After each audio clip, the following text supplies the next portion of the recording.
I'm Mark Gagan, and you're listening to a special episode of the Voice of Insurance podcast, produced in association with Advantage Go. Pick and choose your own best-of-breed insurtech and data providers with Advantage Go's ecosystem. Successful underwriters have always been in the business of gaining a competitive edge in the form of better information and intelligence. Going right back to the early days of marine underwriters funding improved communication between global ports and ship operators, the best players have always made sure they had the clearest possible view of the risk in front of them, both at a granular, individual level and then at the portfolio level. But there's more to it than that. Today, the most successful underwriters are now able to do all of their analysis and assessment at the sort of speed that would have been impossible even a decade ago. Because they can cut turnarounds from days to minutes, they can hugely increase the number of submissions they handle and therefore greatly improve their chances of selecting the best and most optimally profitable risks for their portfolios. It's clear that with the advent of smart underwriting workbenches that enable underwriting teams and their managers to blend multiple information sources and better dissect and digest risk, we're in the middle of a revolution in the way that underwriting is handled. So, join me, Ali Shahkarami, Head of Risk Data Solutions, Insurance and Public Sector at Swiss Re, and Simon Fagg, Global Head of Pre-Sales Solutions at Advantage Go, as we explore what the new benchmark for high-quality underwriting is going to look like in the digital age. The business unit that Ali runs is at the cutting edge of risk information, providing definitive resources such as CatNet to the global market. And Simon is an underwriter who has developed his career to become a preeminent advocate of the application of technology to the underwriting process. Between these two excellent guests, we have all the expertise we need, and what follows is a lively and enlightening discussion that will leave you in no doubt as to the industry direction of travel and what you need to do to position your business for differentiated growth in the coming years. Enjoy the podcast.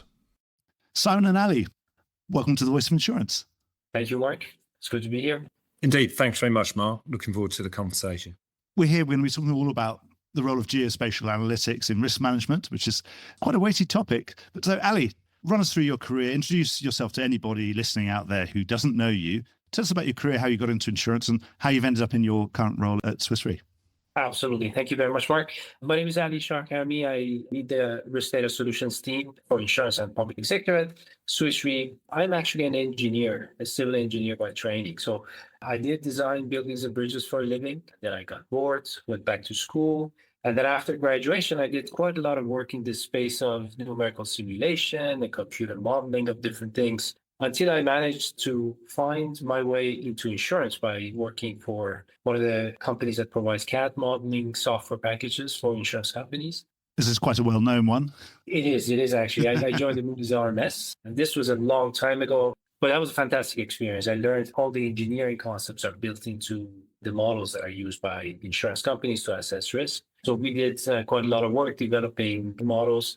And after that, I joined a primary insurance company, a large German company called Allianz, to lead their cat risk research team for a few years. That was a fantastic experience because it was good to see how these models that we created are actually used in practice. And one of the questions that an underwriter has to answer using these models. After a few years, I found myself in the newly formed innovation team within one of the Allianz operating entities, which was the expansion of what I did into bringing not only data but also technology into solving solutions, solving problems in the underwriting and claims space and the value chains, which was quite an eye-opening. And then my last stint at Allianz was to create a central data team. So I basically brought data engineering, data science into one team to not only own the solutions, but also the backend and the piping and what makes the solutions become real-life tools.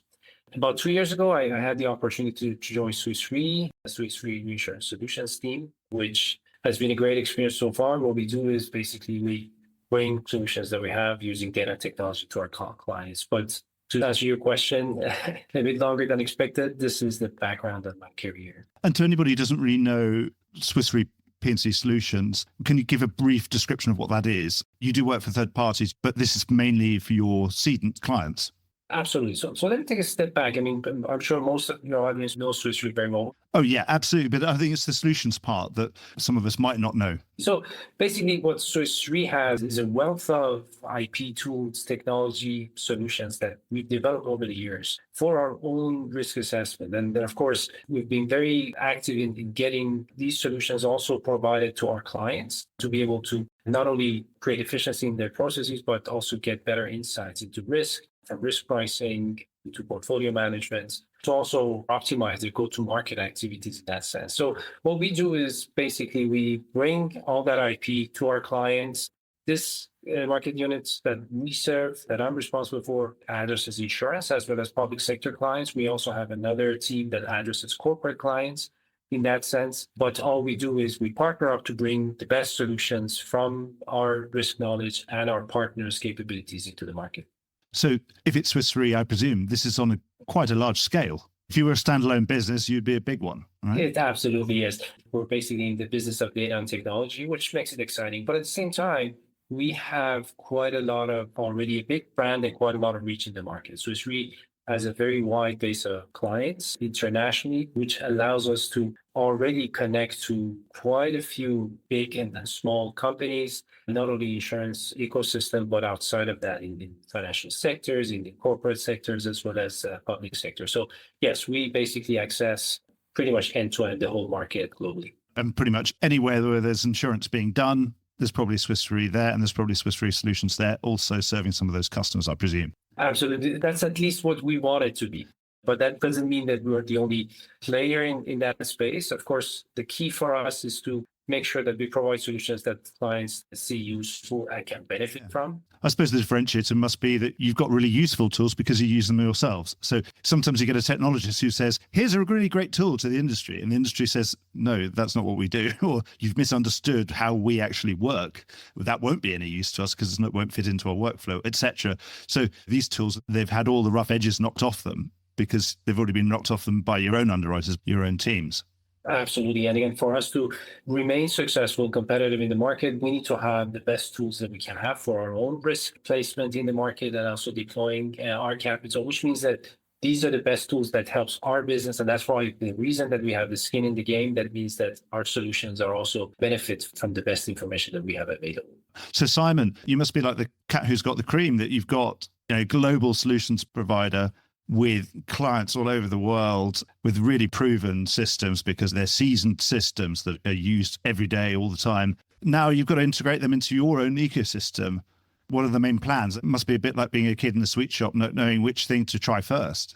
Absolutely, Mark. It's really good to be working with a company like Swiss Re because they're the largest and most well-known reinsurer name in the market, obviously. And from a trusted data provider perspective, you can really rely on that data for key insights. And obviously, the property cat area, particularly where we're talking about the role of geospatial analytics, is particularly close to that. From the ability to feed in data from CatNet into our exposure management geospatial accumulation systems and really just understand the risk at different levels of resolutions, whether you're looking at that from a portfolio perspective, down to the risk or individual asset location level, the ability to apply the likes of CatNet when we're looking at some of the risk scoring that needs to happen at the lowest level of granularity, or we're looking at the more recent integration that we've had with Fathom from the perspective of their flood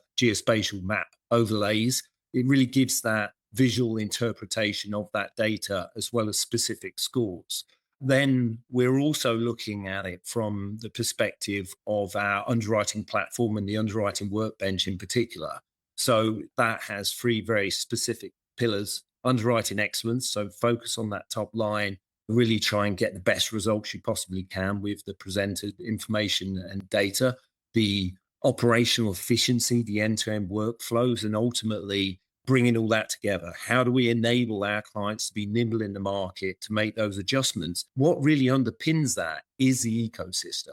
And it is having data providers that we can rely on in the industry that can surface very particular insights into our platform. We can combine them and get to very specific information that's detailed particularly when we've got a real vastness array of information. How do you really boil that down to that decision-making data? How do you enable the carrier, the reinsurer, the MGA, whoever is a client of ours using our application, how do you let them make a up-to-date assessment of the submission, of the risk?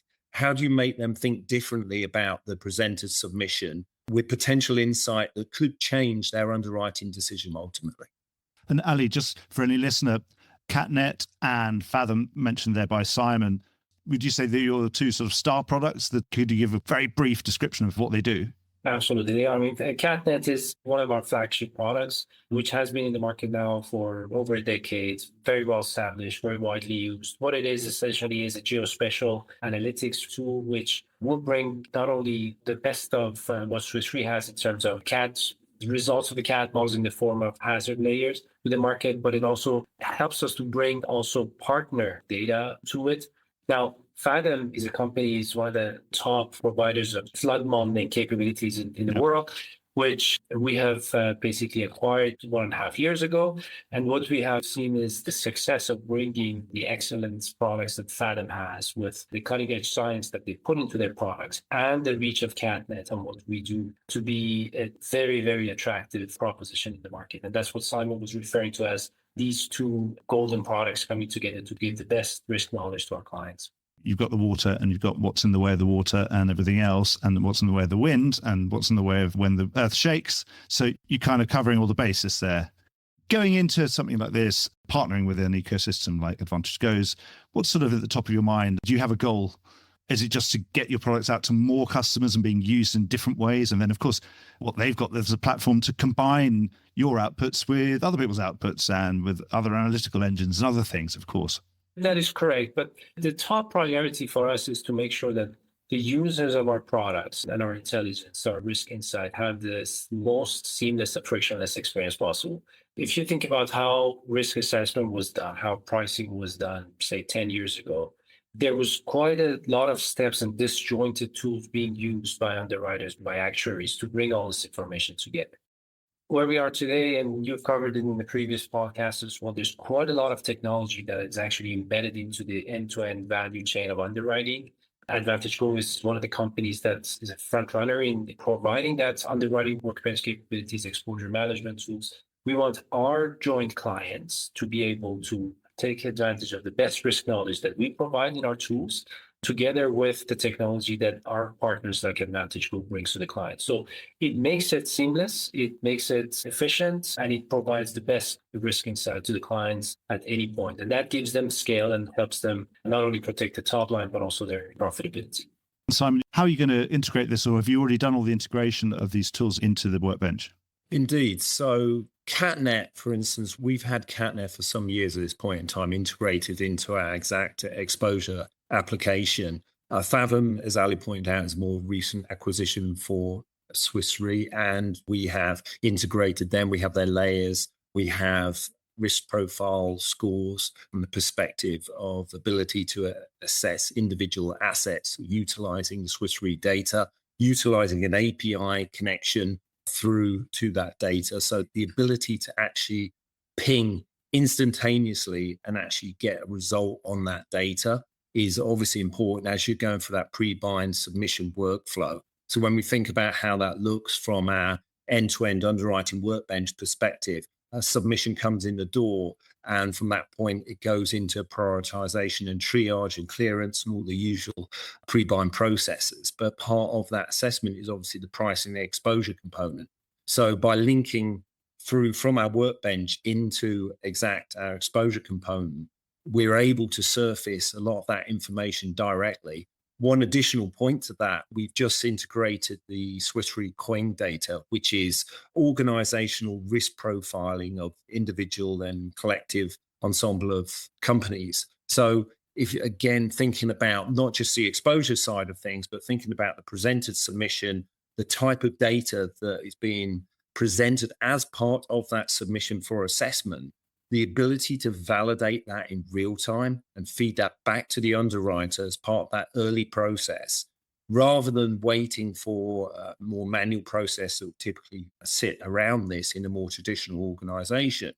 by bringing together all these different insights from multiple different vendors across the ecosystem and using these API connections for that real-time data transfer, it allows a central decision being made across multiple different facets of data.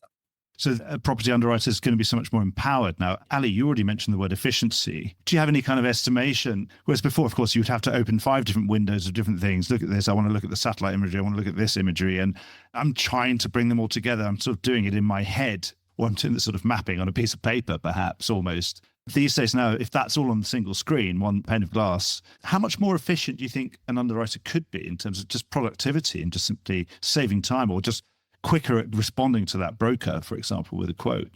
That's an excellent question, especially these days with the type of tools that we have available to us. The orders of magnitudes of the efficiency increase is something that is easily perceivable and actually in reality it happens. I'll give you a couple of examples of what I've seen. Now, keep in mind that what we offer is risk insight, and I think together with Advantage, the combined solution will give you the end-to-end automation capabilities. But I know that in some lines of business that we've been working with some of our clients where the turnaround time was a day or two to respond to submissions, they could cut it down into minutes, 10 to 20 minutes, all automated. But that's not the only part of it. The second piece is that when you have this type of efficiency, you get a much larger volume of submissions and select a much better risk profile for your portfolio. Not only improves efficiency, but it improves your profitability as well. So that's one aspect of it. The second piece is with the technology, if they deploy these underwriting workbench end to end, it allows them to use the best of breed tools to make the best decisions. So solutions like the ones we provide can now natively be embedded into the decision-ready submissions that they look at. And that makes it a completely different experience than if they were trying to piece together the information as they were 5 to 10 years ago. Simon, have you got anything to add to that? Do you have a similar estimation?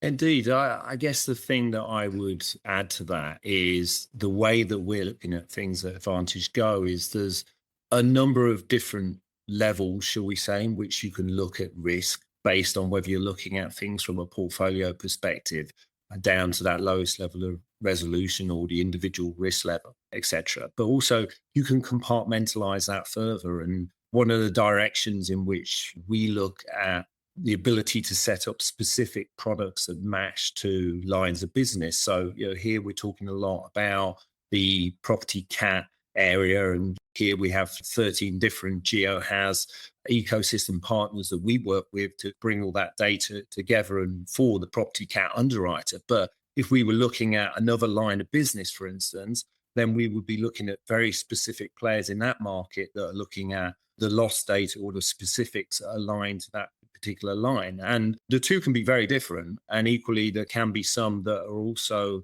aligned. So if we're looking at key functions across the underwriting process, something like pricing, a pricing engine, etc., that could apply right away across the board. But if we were looking at cyber as opposed to property, you're going to be looking at the GeoHas element on the property side of things, and then cyber, you're going to be looking at the outside-in approach. You're going to be looking at the expected losses, etc., that have been returned over the period of years.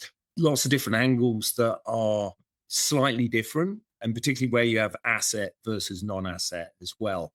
And then you bring into that the whole portfolio perspective. How do you determine the direction? How do you align that to appetite overall? How do you understand the marginal impact of bringing new risks into that portfolio? So now you've taken it up to that level. So the ability to bring in different views across that are independent to what has been presented, I think becomes more and more important. And given the volatility of where we are in the landscape, and I think, again, property is a great example of this with climate change, I think the ability to get to the lowest level of resolution of data and validate that data to be as accurate as you possibly can is almost non-negotiable at this point. It's amazing, isn't it? Even the most static risk has now become more dynamic because it's what's swirling around it that's changed, hasn't it? Now there are wildfires are swirling around it too. It's absolutely unbelievable. And of course, yes, you've got a workbench. And of course, any workman knows that, almost every job, every time I do a new job on my workbench, I have to go and buy a new tool. And you get to my age and have a huge collection of new tools. The workbench the whole point is it's for having all those little tools, and there are some fundamental ones and there's some little ones that are very specific for getting, stones out of horses' hooves and all that kind of stuff. So you really need all of them, don't you, to be working together. And the more you have for the specific little jobs, that's what your bench is all about. And of course, everyone's got their favorite ones as well. Sometimes two things might do a similar job, but actually one just prefers the user experience of using that one, or they've used that one for so many years, they've got good at it and they know all the shortcuts and all the other things. We couldn't be sitting in 2025 and not ask about AI. What have you found the best use cases of AI to be, Ali? These days, it's everywhere in our personal and professional lives, of course. And maybe just taking a step back, I mean, a lot of the analytics that we used to use, say, 15, 20 years ago, building these CAD models are all based on very similar concepts on probabilistic modeling. And it's amazing when I talk to the CAD modelers today to see the tool sets that they use and how different it is today. Some of the partners that we work with, for example, our wildfire layer provided by Bellwether, which is one of the companies under Alphabet. So what they do is they basically solve the problem of estimating wildfire probabilities with very advanced machine learning models, which allows them to update the view on demand, basically, and capture the seasonality of the changes in risk, which is something that perhaps 10, 15 years ago was completely not possible. So we talk about a lot of the use cases these days that add to the efficiencies. This is like automatic ingestion of submissions, automating the value chain of responding to submissions on the claim side, and so on and so forth. And these are really, really value-adding use cases. But it's important to note that when we get into the whole concept of CAT modeling and risk assessment for natural catastrophes, what Fathom does in creating global flood CAT models in one shot and be able to also run a lot of analytics looking at future hazard layers, it's just something that's astonishing to me. So to me, those applications in AI are most interesting, but that might be because of my technical background. What about in terms of geospatial? I suppose a lot of the early applications of AI, particularly in the underwriting world, where we don't turn it into some underwriting agent and let it go and underwrite just yet. No one's quite ready for that. But we've been saying, well, let's treat this as an indefatigable sort of intern that we've got, a smart intern who's got a PhD and they're here for the summer holidays. And let's get them to do all these jobs that we don't like doing ourselves, ingesting all this data, reading all the submissions, plowing through hundreds of pages of submission documents and contract documents and all these things. Presumably, it's been a really good thing for you guys in terms of ingesting some of that core data of what is on the ground at this square meter over here, what is on the ground at that square meter over there, and what's it made of, and that kind of stuff. Is that really helping you ingest some of that data and make it cleaner and more useful? Yes, absolutely. And in fact, it has also enabled quite a lot of work that we see now in the market as well in creating large volume of data from the available information via, say, satellite and aerial imagery in a very efficient way, which brings the data from something that you feed into the models or collect from your clients into something that you potentially can have at hand at industry level that you start feeding into your risk models and then sort of risk assessment perspective. So in that sense, it is revolutionizing the industry as we speak. And my expectation is in the next 5 years, 5 to 10 years, the way we do risk assessment, the way we collect data and manage data is going to be different. And you mentioned before about wildfire, and of course, probably the last 5 or 6 years, particularly because it's cost the reinsurance industry quite a lot of money over that time, have been those non-modeled perils and risks. What's the methodology of going about those things? Do you think at some point, with enough data in the world, if we've mapped the whole world and we sort of know what's on every square meter of it, we can say, well, that is the universal model. We already know what's here. It's called planet Earth. It's in my hard drive somewhere. It's in the cloud somewhere. Would that be a bit like you said with Fathom? The great advance, a part of that is being able to almost rustle up a global flood model. Is that something that's not impossible? So some new peril comes along that we didn't think was a peril before. We knew it existed, but like wildfire used to be isolated, and then wildfires got bigger. They start to affect whole portfolios in the multiple billions, as we know, to our cost this year, relearned. Do you think we're going to get to a point where, yes, you could sort of model on the hoof in real time? Well, I think we're not far from it. It depends on the peril. So, for instance, the traditional approach of building these models, as you highlighted, would be very much peril region focused. And then usually these models are built and validated based on the information available for that region. Now, The science and the computational capabilities have advanced far enough that a company such as Fathom, with the wealth of technology and the knowledge that they have, that can create these global flood models. There is no reason we cannot extend that to other perils. In fact, I know teams around the world that are doing the same thing for tropical cyclones, for other climate-related models that are being built. So we're already there. Now, whether that turns into models that we use globally for all the insurance industry universally, I think we still have some ways to go, because a lot of these models really need to get calibrated with the local practices and requirements and peculiarities. But from a scientific background perspective, definitely on the hazard side, I don't see why we cannot do that at a global scale. Yeah, and how much more granular do you think we could get? Obviously, I presume we're not going to get to atomic level, but within the next decade, do you think we're going to be square meter by square meter? Is that a reasonable expectation? Well, the question is, what type of resolution do we need really? Where do we basically get to a point that the return on that investment of getting higher resolution? And I suppose at some point it becomes too much data is actually no use to anybody. If I know this house is made of bricks, I don't need to know what molecules the bricks are made out of, I suppose, do I? I just need to know that there's got lots of timber in it and it may set itself on fire. And what do you use the house for? Do you use it for making fireworks, or do you use it for just living in? Definitely. And I think if with the same concept that we have today in the CAD modeling process and sort of value chain, we are still far away, as Simon said, in terms of getting to the resolution that we need to get to an accurate answer. But necessarily going to a 1 centimeter by 1 centimeter, or in some cases 1 meter by 1 meter level, doesn't really add as much value.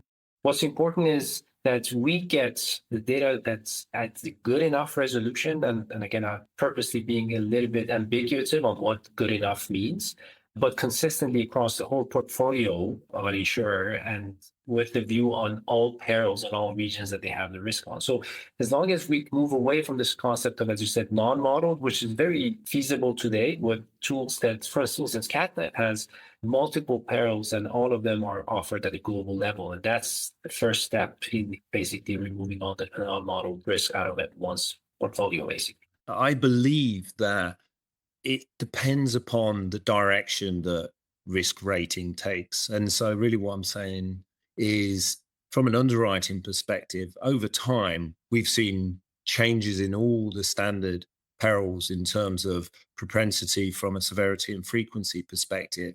And I think because of that, you've got various secondary modifiers that become more and more valued in the risk rating process. So I think that will really drive the level of insight from data. And I think AI can really help with the extrapolation, the scenario modeling, creation and modeling around that, plus speeding up this entire process. As I say, if you think about the process of creating a new model, using the appropriate model science, validating the model, bringing it in, it's a time-bound process that is usually quite long by the time it gets to the carrier and gets integrated into their system and used. So from that perspective, I think there's a lot that can be done that can be lent on from the ability to maybe speed up that process, manage high volumes of data, create all these additional scenarios that perhaps before would have been much more of a manual task. Now, I think that has to come with guardrails. And I think that's one of the biggest problems we have right now with AI,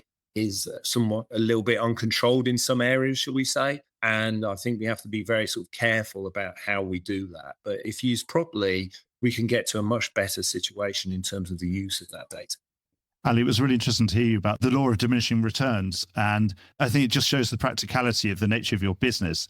Yeah, we could model right down to the last grain of sand, but why would we? When you're talking to the underwriter doesn't need that information. So we're not wasting our time on developing things that the underwriter is not going to need or they're not going to use. So I find that really refreshing.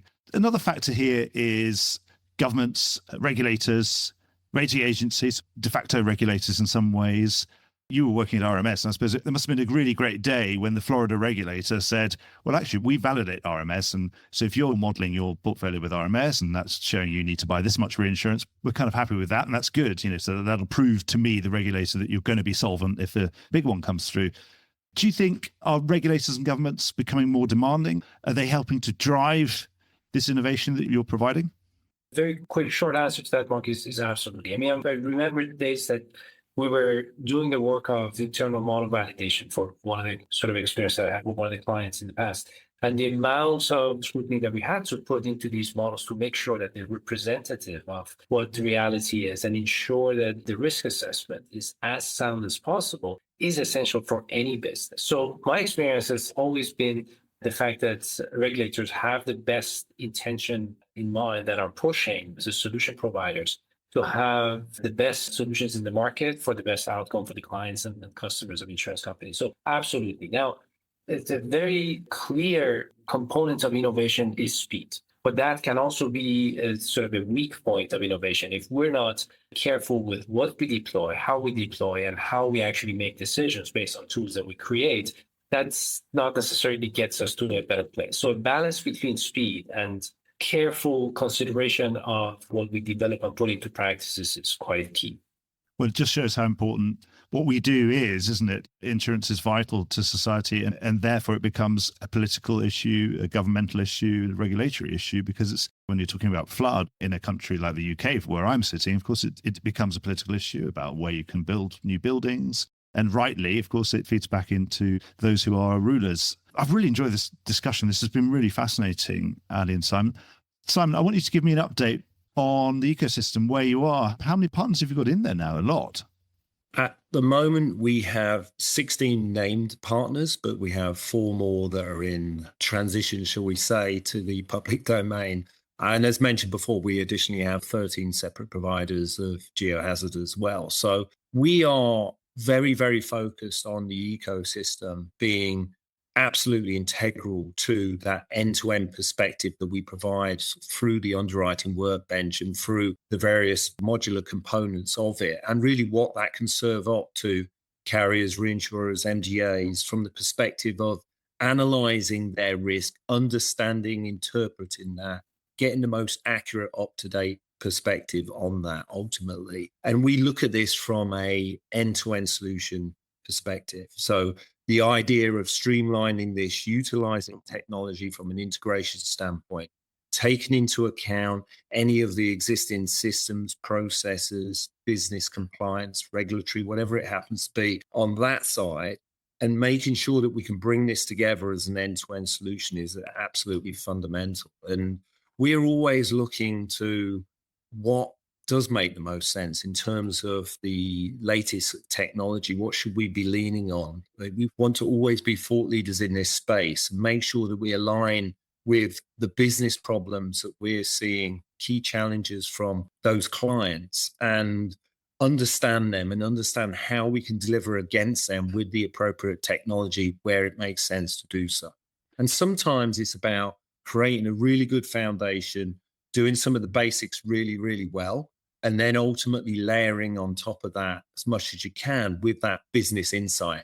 And a lot of that comes from the ecosystem partners in terms of function or data service providers. Obviously, we've been talking about the ecosystem quite a lot, and obviously I know it fairly intimately. You having more success in terms of that traction with clients out there, that they know it's out there, that you're coming pre-integrated with all these providers, you're going to solve a lot of problems for them. Is it starting to get a bit more traction in that sense? And obviously that kind of going to market together type idea? Absolutely. If you think about it as an overall proposition, the real heart of it, the meat, the thing that really adds the value is the ability to not only streamline that process and provide that orchestration piece, because all these carriers, the reinsurers, they're trying to manage their workflows at the end of the day. There's a huge amount of that. So when I talk about the foundation, that orchestration piece is very important.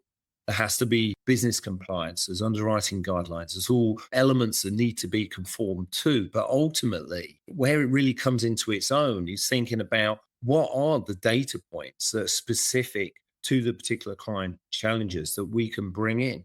So if we were looking at energy, offshore energy, we'd be looking at one of our players, Clarksons. They would be providing renewable information. If we were looking at cyber, we would be looking at a Zywave or somebody else who's providing very specific data on that side. And so if you're looking at these sort of large globals in particular, there's often all these different lines of business that have to be served in different ways. And they all have their own workflows. The different business units operate differently, of course. And then there's the aggregation, accumulations, all the different elements that have to come as part of that pre or post bind underwriting process to really assess exactly where they are, make the appropriate adaptation, and make the changes moving forwards. But in this day and age, that happens extremely quickly. So the technology is really underpinning that as the enabler. Simon and Ali, I've really enjoyed this conversation. It's been really positive, really interesting. Looking forward to this instant modeling on the hoof at incredibly granular levels, and then being able to feed that into the workbench and let those ultimate clients and those underwriters do what they will and blend and add different tools and let them do all the creative stuff. Obviously, they're the skilled worker in the end, aren't they? Let them chisel away and create their sculptures of insurance excellence. So thank you so much. Thanks for coming on the show. Thank you very much. Thanks very much. Well, I hope you enjoyed today's episode. If you did, don't forget to subscribe or leave a like or a review or recommendation on whatever podcast platform you used to access this program. These really help get the word out. Before we go, just a quick reminder that advertising slots are available here and in other places in the Voice of Insurance podcasts. Podcasting is the fastest growing medium and attracts a high quality audience of key decision makers. It's also an intimate medium where you, the listener, are right in the room with me and the interview subjects. Needless to say, that means it's a great way of getting your message out directly to an audience because you know you've got their full attention. It's also very cost effective. So get in touch with Mark at thevoiceofinsurance.com to find out how you could be speaking directly to the industry. The Voice of Insurance is produced in association with Advantage Go. Release your underwriters to underwrite with Advantage Go's underwriting platform. Voice of Insurance is produced by me, Mark Gagan. Music was written by Anna Gagan and produced by Carlos Gagan. Check out more podcasts and written comment pieces at www.thevoiceofinsurance.com.